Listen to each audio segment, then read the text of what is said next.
All right, well, it's that time. You know what we're about to do. You know who's about to come up on the stage. Let's give a big, warm welcome to Vince Neil of Motley Crue.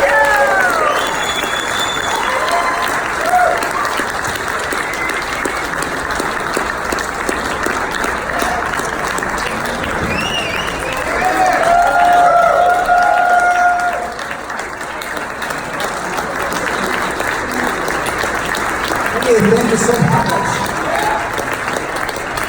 All right, Vince, it's awesome of you to be back here. How many rock and roll fantasy camps have you done nowadays? This is my, I think this is my third. I think I did the very first one. I don't even know how long ago it was. It was a long time ago. So what keeps clearly you like it, you keep coming back.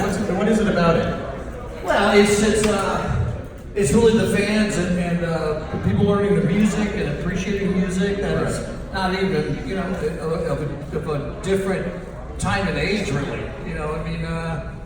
We did music, 30 years ago. And for people that are young and still learning and like wanting to learn the songs, and so it's really cool. I always hear headliners say that they wish there was something like this when they were a kid. Who would have been your dream headliner at a rock and roll fantasy camp? Oh, jeez. Probably, I don't know, there's so many of them. It was like, back then it could probably be Robert Plant, Yeah. Led Zeppelin. I assume just about everyone here has seen The Dirt, the new Motley Crue movie, yes? Vince, what I found interesting about it is you come in as a kind of already developed character. We don't really get a lot of insight into your childhood and teen years and stuff. So I'm curious, what were you like in high school? Were you the kid that everyone thought was going to be a rock star, or was it a different story? I was the guy that hung out at the park all the time. I was, when I was 16 is when I was asked to play in a band. Right. And I asked why, and they said because they have the longest hair in high school. And so they said, well, let's learn some songs. And I said, well, what do you want to play? And so I learned Cheap Trick and some Aerosmith and some AC/DC and Led Zeppelin. And that was it. And then we started playing backyard parties and stuff like that. So I imagine it was always music for you, but if music hadn't worked out, did you have a backup plan? No, not really. Believe it or not, I was actually a good baseball player back when in high school, and I'd actually made the varsity baseball team.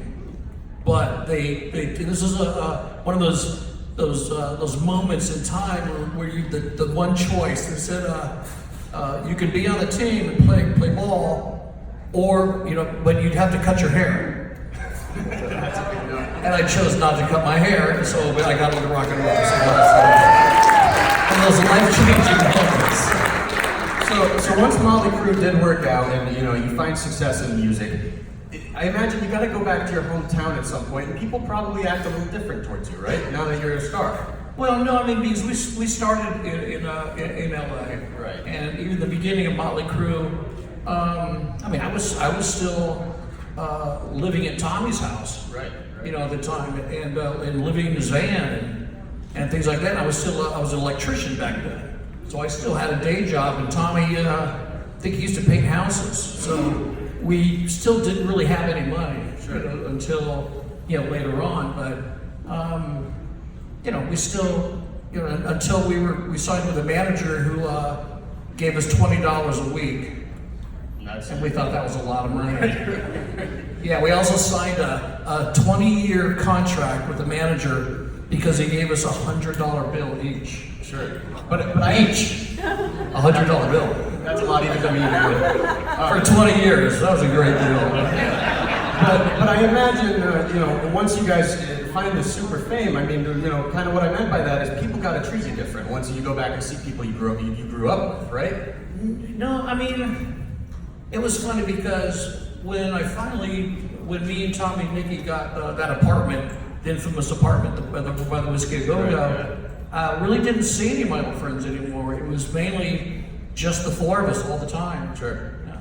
Now, once in the '80s, I would argue, and The Dirt, the movie would argue too, that that you guys kind of epitomize what everyone's idea of the rock star is. But obviously, touring isn't necessarily what it used to be like. What does being the rock star in 2019 look like? Being out on the road, are we past the 3 girls a day? Well, I mean, back then, like really when we first started out, it was the 4 of us in a station wagon hauling a U-Haul trailer. Right. That was us on the road. Then of course it progressed to tour buses and airplanes and on like that. But I think it's funny. I think every band did what Motley Crue did, but they just talked about us more. Because when you're young, you're in your early 20s, late teens, and you get a lot of money, and there's always girls, and it's rock and roll, and it's having fun, and it can take a toll on you. Sure. And you either stop it, and continue on with your career, or that it can eat you alive, and you end up, destitute.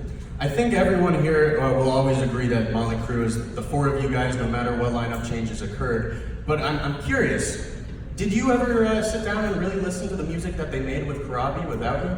Tell you the truth, I never heard the record. Really? No, never heard it. Never been curious. I wasn't even curious because, what they didn't tell you in the movie was that within a month, I had the song "You're Invited But Your Friend Can't Come," with the guys from Night Ranger. Right. And then a couple months later, I put out the Exposed album, and then I was on tour opening for Van Halen. So right. I had really no interest in listening to the other guys. I was actually too busy.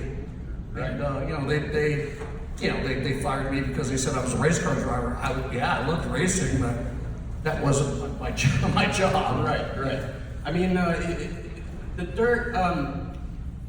Was it really difficult to watch? I mean, I heard Tommy say that he was just bawling by the end of it. I mean, you must have had a similar experience too. It must have been. Well, what that movie did was it opens up a lot of old wounds. Right. And there's things that in the movie that I hadn't thought about in a long time.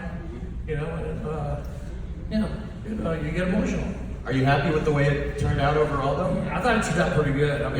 I was really happy. Those guys, they had us down. Machine Gun Kelly had Tommy down. It was out bad. Yeah, the guy that played you, it was amazing. Yeah, we had every single move down back in the early days. Right. They really watched like every video, every interview, and they prepared for months for that movie. I thought they did a great job. Now, I heard an interview with Mickey not too long ago where he said sometimes he worries the band might have called it a day too early. Do you ever feel that way? What? That, the band might have stopped touring too early. Do you ever feel that way, Motley Crue? Well, as of like recently, like in 2015? Right. Yeah, we could be touring right now. Right, absolutely. There was no reason to stop except for certain people in the band wanted to stop. Sure. It's really kind of good. Right. Now, I just got one last question, then I'm going to open it up for everybody. I believe June 22nd marked 9 years since your last solo album. Are we ever going to see another one out of you? Oh yeah. No, I've got a lot of songs in place, and it's just funny, just because a lot of people didn't know or don't know that for the last 15 or so on years, when Motley didn't play, I was always on tour with my band. Right. And so I've constantly been on tour. And so I finally put some time together and got together with some of the guys, and we wrote a bunch of songs, and hopefully the next year, maybe we'll have it out, but I'm still on tour right now. Right. It's a little tough. We'd all love to see it, right? Awesome, so let's go ahead and open it up to the audience. If anyone has a question, just go ahead and raise your hand and go ahead and ask it. Sure, someone. Yes, over here. Hey Vince, you've not had anonymity for like so many years now. So, would you love that moment where someone doesn't come up to you, you just want to eat dinner and not get a photo op or an autograph? Did you miss that? You mean, you guys got to speak up because I am still deaf because of rock and roll? Do you miss anonymity? Do you miss not being, come up to on the streets? Oh no, people always come up on the streets. There's sometimes I'll be somewhere my bathing suit on, and hair in a ponytail, and a hat on, and hey, you're Vince Neil, yeah. sometimes I don't know how they recognize me, but I think it's great. Except for when you're in the bathroom, that's not a good spot to say, hey, buddy. How's it going? Have more people started coming up to you since The Dirt came out? Biopics tend to do that. No, it's always been about the same. About the same. Yeah. More questions? Over here. Hey Vince, you used to have the Scholar Foundation programs for the golf outings and the poker tournament stuff. Do you still actively promote the Scholar Foundation? It was a great time doing that stuff, but when the recession hit, a lot of people just couldn't afford to fly out and play golf anymore. But well, thanks for coming out. But yeah, I miss those days. We raised a lot of money for charity, but it's just a little more difficult in today's climate. Thank you. Yep. Behind it. I'm curious, do you look back on a single favorite moment from a lot of experiences, one thing that reminds us I'm sorry, I can't hear you. single favorite moment in your career? Do you have a single Single. Is there one moment, one memory that just eclipses it all, like over that span of time? I think for me, it still is. It's when we were in our early 20s. We have Shout the Devil hadn't been out yet, and then we went out and it was the US Festival. And I looked out, and there was 350,000 people, and just the awesomeness of that moment of looking out into a sea of people that you couldn't see it end, and doing music that no one's ever heard before was that was a pretty cool moment. Yeah, if someone has a question, come up to the mic so Vince can hear it better. Sorry about that. Hey Vince, love the movie. I'm a psychiatrist by trade. So that movie, I have a lot of my patients watching that for if you want to see resilience, this is resilience. But you're touring now, you're a drummer now with that guy. Zoltan. He is amazing. Yeah, I've never seen anybody. Where did you find him? Well, it was funny because I had a drummer for a long time, and then he went over to play with the Evanescence. So I was looking for a drummer, and my guitar player, Jeff Blando, knew this guy from Florida. He's from Florida. And I had him come out to audition, and he was doing all that stuff. And I was like, tell this guy to knock it off and just play the songs, and he played great. He still does his stuff, now he has his own show, so it's pretty cool. Puts his feet on the drums. I mean, It's pretty amazing. Zoltan. Thanks, man. When you're doing world tour stuff, is there one country that you just really look forward to going to when you see it on the schedule, meaning either the fans are the best or just the other country? My favorite country? Jeez, I don't know. I mean, of course, playing the U.S. is the best, but I mean, the German crowds during the big festivals, they're pretty crazy. But that's South America, same thing. We played concerts where there've been 60, 70,000 people in torrential rain where you can't see 5 feet in front of you and not one person left. And you're standing out there in the rain singing with them, but it's those a lot of crowds are just very passionate, I just played down in Mexico City, and everybody's singing every word, and The opposite of Japan. I saw you guys 3 years ago in Japan, and Japanese don't like to offend the artist by screaming and yelling. They just like to sit there. They're like, "What are you doing? Get up!" Yeah. Actually, that crowd was actually pretty good. But Japan is a whole different thing too. Yeah. They're back in the old days. I remember playing at the Budokan, and there's a guy sitting there with a helmet on and a safety jacket, and his job was if you sat up, he had a light switch, and it was green. If it went to yellow, that means sit back down, and if you turn the red button on, that means show's over.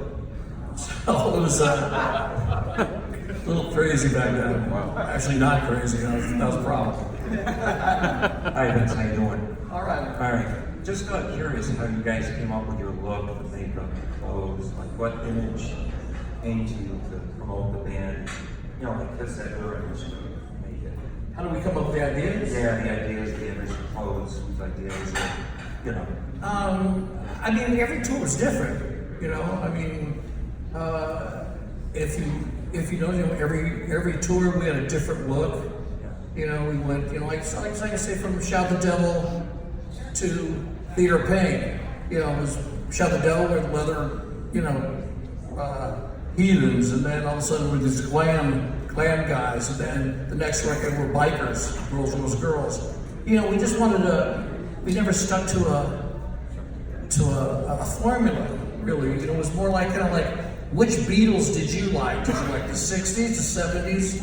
You know, the '50s? Which it's kind of that. Okay, great, thanks. Obviously, we've seen everything that's come before this moment where we're sitting here watching on stage. So I guess what I was wondering is, for the rest of the time that you have on this planet, what is a dream that you have? What is something you have a goal to achieve in the rest of your time here? The goal for now, for here? No, for your life. What's a dream that you still have in your heart after all of this time? Like what? Well, I mean, if you're talking about me, like for the rest of my life, what I want to do, this is it. You know, I mean, Yeah. I'm a rock and roll fan. I'm a living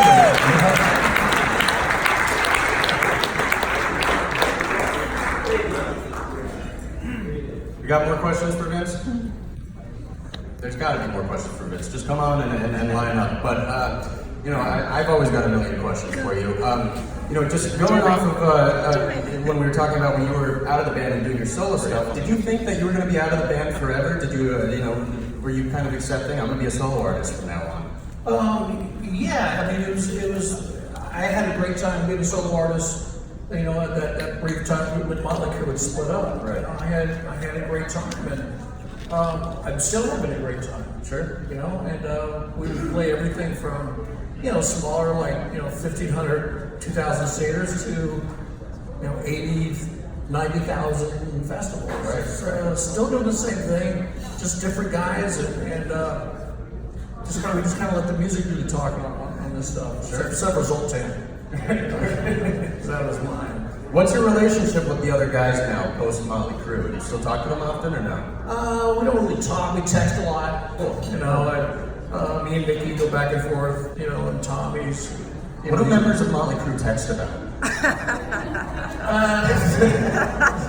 Not much. I mean, just like, hey, bud, what's happening? You know, Right. what are you up to? That's kind of it. Don't really talk with Mick much. But the other guys, yeah, we still keep in touch. From what you do know about Nick, is he doing okay right now? Yeah, it's funny though, because I have a home not too far from him, outside of Nashville, and never seen him. He's just Mick is Mick, like in the movie. He just keeps to himself, puts himself in his basement, plays guitar. That's That's what he does. All right, we got more questions here. So, Vince, is racing still a passion, and what's your outlook for that these days? But racing, I'm still a big racing fan. I have a lot of friends in racing. I go to a lot of the races, and that's about where it is. That's as far as it's going to go.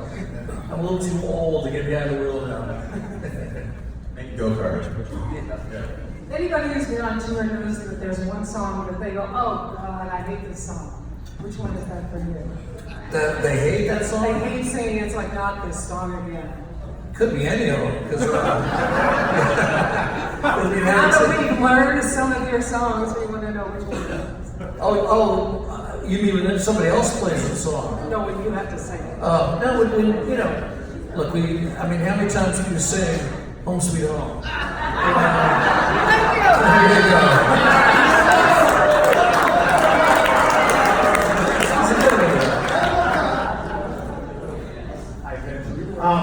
But you got a really good oh shit moment of being on tour.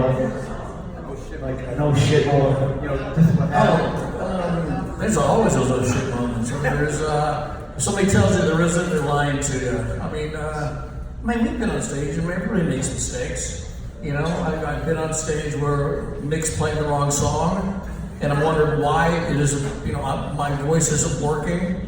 There's been times I forgot. I've done this song a million times, and all of a sudden you get a brain fart and you forget the words, and you're like, holy shit.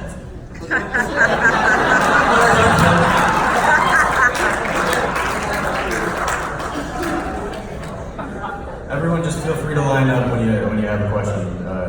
But I'm curious about the Dirt soundtrack. Obviously, the title track, The Dirt, features Machine Gun Kelly.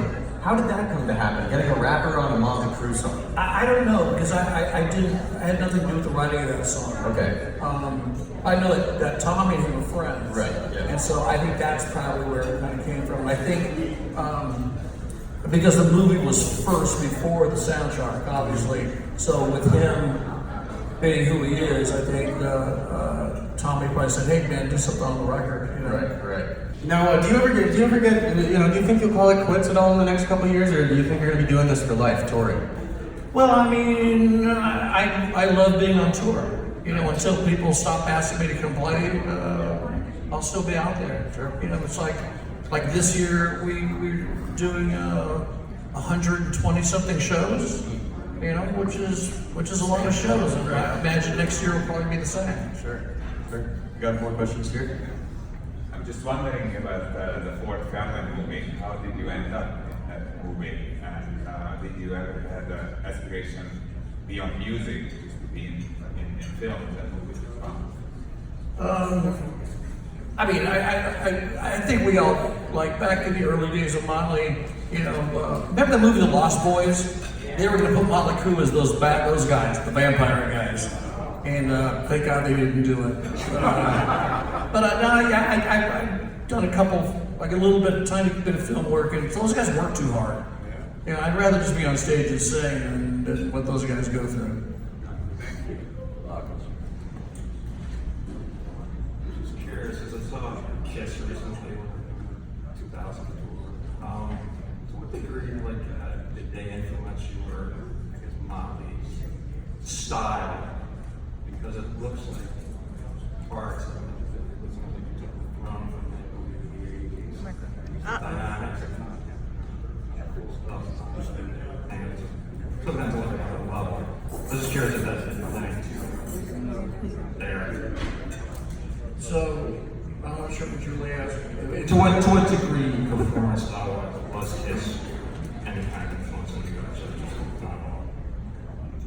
guys? I'm not sure. I'm still. Are you asking if Kiss influenced them? Yeah, just style.